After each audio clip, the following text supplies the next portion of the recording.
Boleh kita lanjut? Oke, jamaah sekalian, hafizani wa iyyakumullah. Lama ini Nabi Yakub namanya hidup di negeri Mesir bersama Yusuf alaihissalam dan keluarganya. Lama di sana. Nah, singkat ceritanya jamaah sekalian, hafizani wa iyyakumullah, wafatlah Nabi Yusuf alaihissalam. Setelah Nabi Allah Yusuf wafat, maka Nabi Yusuf, jenazahnya ini dimasukkan ke dalam, ditanam, jenazah Nabi Yusuf ini Bapak, dia itu dimakamkan di Sungai Nil, dimasukkan ke dalam peti di Sungai Nil itu. Kata riwayat, jenazah Nabi Yusuf itu dimasukkan ke dalam peti dan dilapisi dengan batu marmer. Kenapa? Ini berita wahyu, Allah beri wahyu kepada Nabi Musa.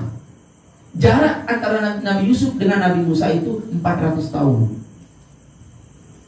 Maka manakala Nabi Musa berdakwah di negeri Mesir, Allah wahyukan, wahai Musa, ada saudaramu sesama Nabi, makamnya, jenazahnya ada di Sungai Nil, cari dia. Cuma itu aja perintah Allah. Akhirnya Nabi Musa, tepatnya di mana? Kan Sungai Nil panjang. Sama dengan, wahai saudaraku, itu Ustadz ngaji di Praia. Praia luas, Praia kota, Praia tengah, Praia timur. Nabi Musa pun mencari di sungai ini, tidak ketemu jenazah Nabi Yusuf alaihissalam.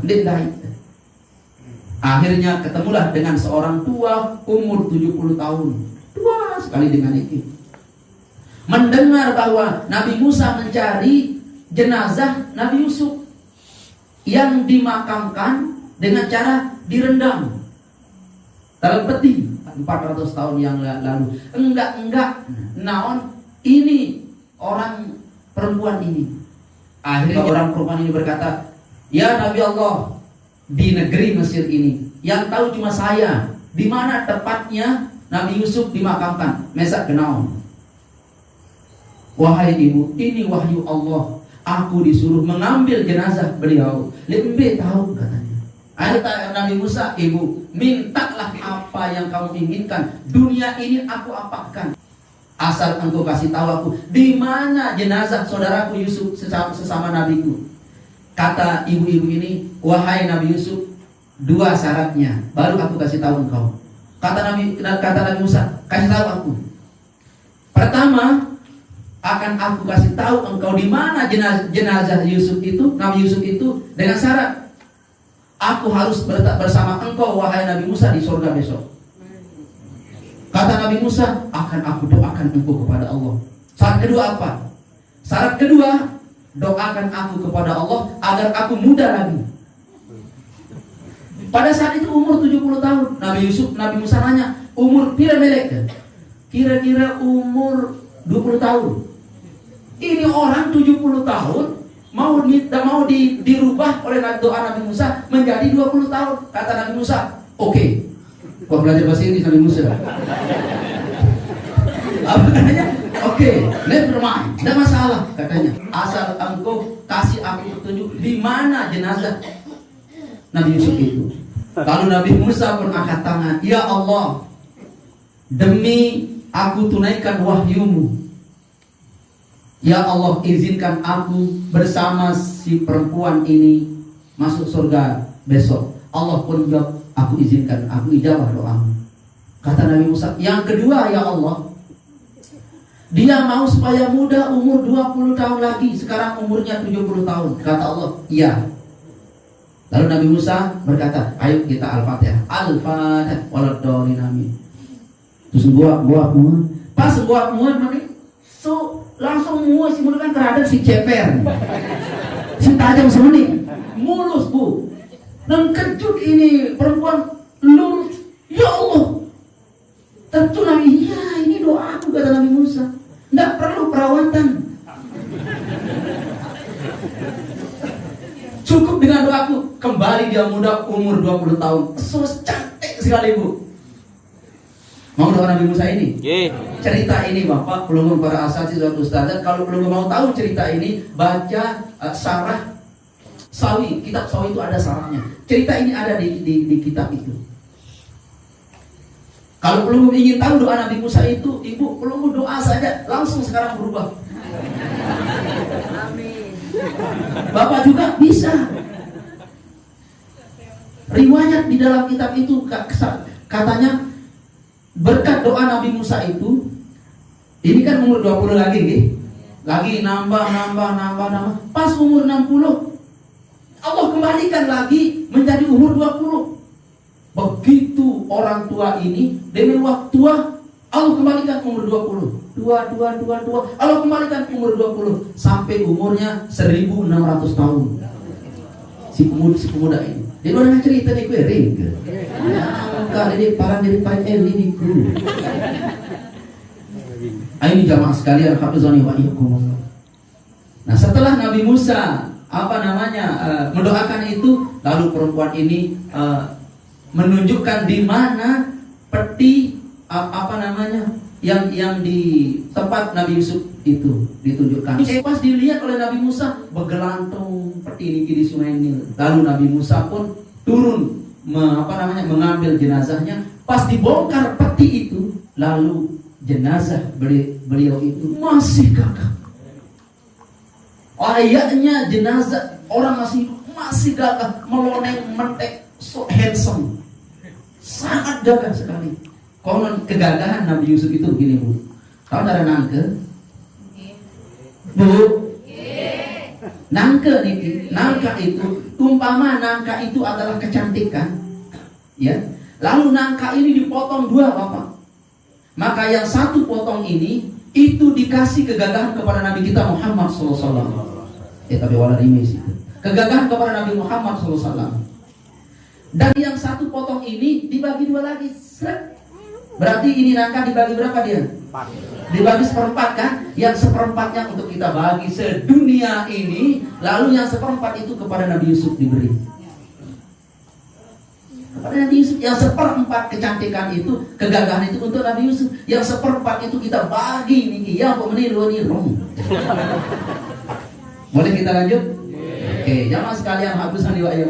Itu makanya kegagahan Nabi tidak membawa malapetaka. Tapi kegagahan Nabi Yusuf membawa malapetaka. Beliau masuk penjara gara-gara kegagahannya itu. Sehingga kalau Nabi Yusuf itu duduk bareng dengan seseorang, maka seseorang ini akan semakin jelek kelihatannya. Nabi Yusuf semakin gagah. Berbeda dengan Nabi Muhammad SAW. Kalau engkau berdiri dengan Nabi Muhammad SAW, kau yang jelek, semakin jelekmu hilang, kau akan gagah. Itu kegagahan Nabi Muhammad SAW.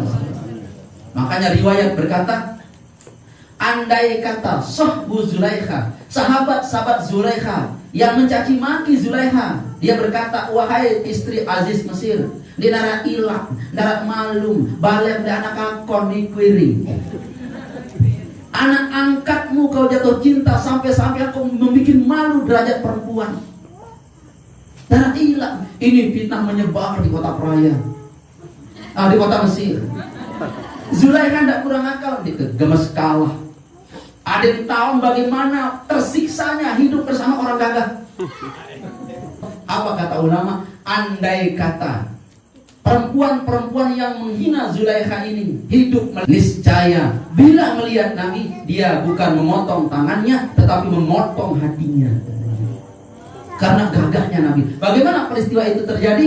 Itu Siti Zulaikha tidak kurang akal. Midak nani berembe sakit angan, berembe tersiksa dengan iru barang Yusuf si gagah nih. Yusuf itu kata ulama jamaah sekalian, pada saat negeri Mesir mengalami kekeringan, bila penduduk Mesir itu kelaparan, dia beramai-ramai menuju rumahnya Nabi Yusuf, lalu sekedar melihat saja rupa Yusuf, mereka kenyang 4 bulan. So, lalu dek saat buka kitab ini jamaah, buka tafsir Sawi itu. Masyarakat Mesir lamun lapar, dia kelaparan, dia pergi sekedar melihat Yusuf itu, dia kenyang 4 bulan. Kemudian gagah, padahal seperempat kecantikan diberi Allah.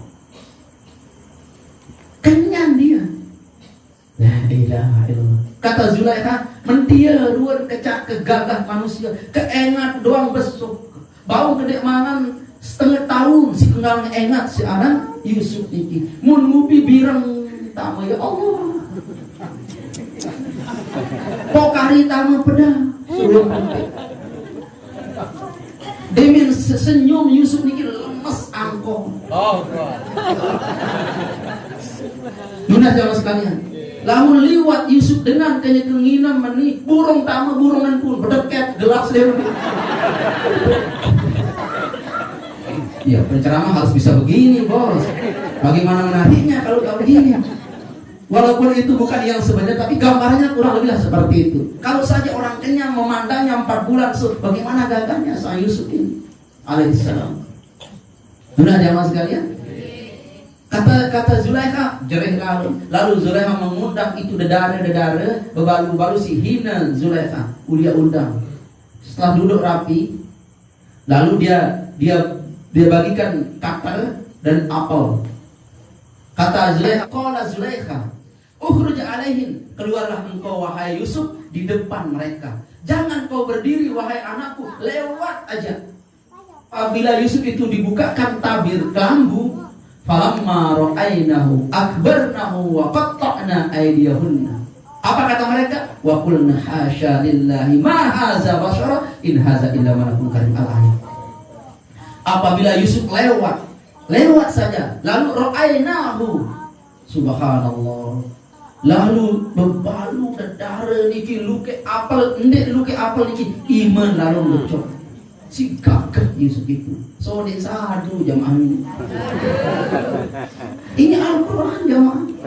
Palang iman niki si gagahnya Nabi Yusuf itu. Tapi gagah itu Nabi Yusuf membawa beliau itu masuk penjara. Selaku dengan milik ibu, selaku dengan milik si aran Yusuf niki, ya Allah si gagah. Subhanallah. Ini Nabi Malik. Baik, jemaah sekalian, hafizallahu ya Allah. Ini jerih kata Zulaikha. Itulah kau hanya satu saat kau melihat Yusuf. Dan Yusuf itu pun melewat saja. Dia seperti pragawati aja di depanmu. Tanganmu sudah teriris. Bagaimana dengan aku Zulaikha ini, suamiku rapat ke luar kota sampai berbulan-bulan dan aku berdua di dalam rumah itu. Dan berhari-hari aku bersamanya. Mbin dan dianyong-angan itu Zulaikha marah ri. Di bawah mangan singkaran Yusuf. Tahu dia bila ini sudah untung dia jogang di Zulaikha itu. Ya ilaha illallah. Sudah jamaah sekalian. Ini kisah yang sangat luar biasa sekali. Makanya Yusuf itu dibagi berapa?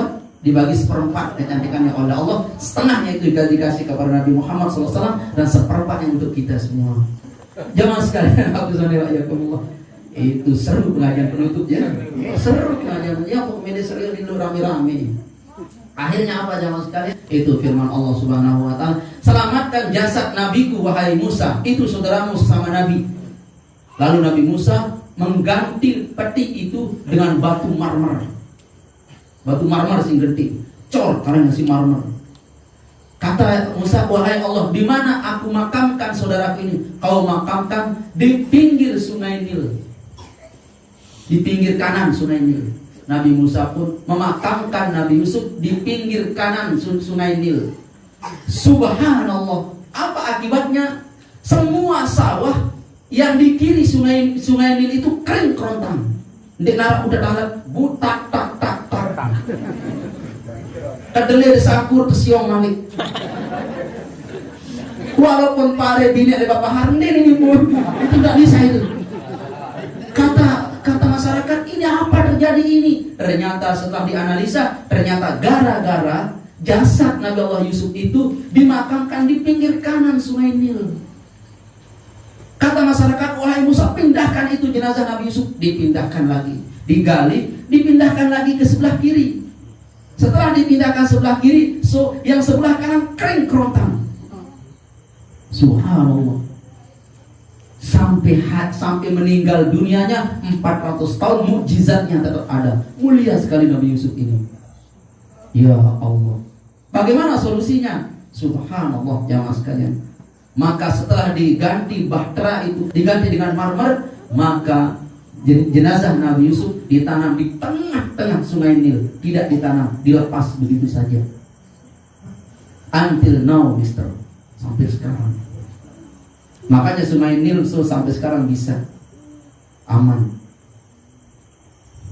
Di cerita ini, apa yang ingin sampaikan kepada pelumum sami jamaah sekalian? Wanita ini bergaul dengan Nabi Musa yang memiliki ilmu, dia dapat hikmah. Makanya bergaullah engkau dengan orang yang berilmu. Tua jadi muda, sulit menjadi mudah, jauh jadi dekat, susah menjadi senang kalau engkau bergaul dengan orang berilmu. Seperti perempuan ini bergaul dengan Nabi Musa alaihissalam. 1400 tahun umur juga.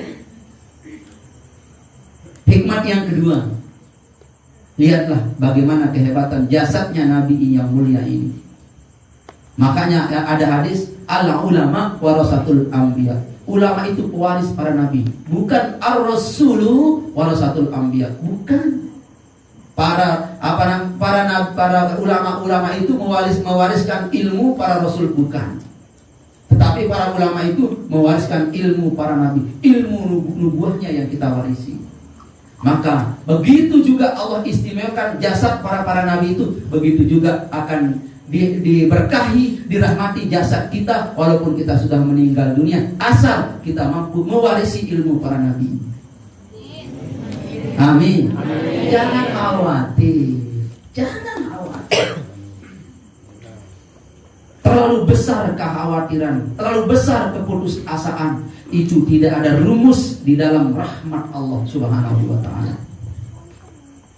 Ini Nabi Yusuf alaihissalam, jamaah sekalian, dari sejak dia masih sehat, memiliki hikmat, sampai beliau meninggal dunia masih memiliki hikmat. Itu pelajaran yang kedua. Pelajaran yang ketiga, jangan putus asa dari rahmat Allah Subhanahu wa taala. Hatta besok pagi itu terjadi kiamat, hari ini masih ada waktu, berusahalah juga engkau, kata Allah. Ini betullah berusaha dan berdoa. Hatta besok pagi terjadi kiamat. Yang namanya usaha, ikhtiar, berdoa itu bagian dari tata cara kita meraih rahmat Allah Subhanahu wa taala. Amin. Baik, mungkin hanya ini yang bisa yang sampaikan.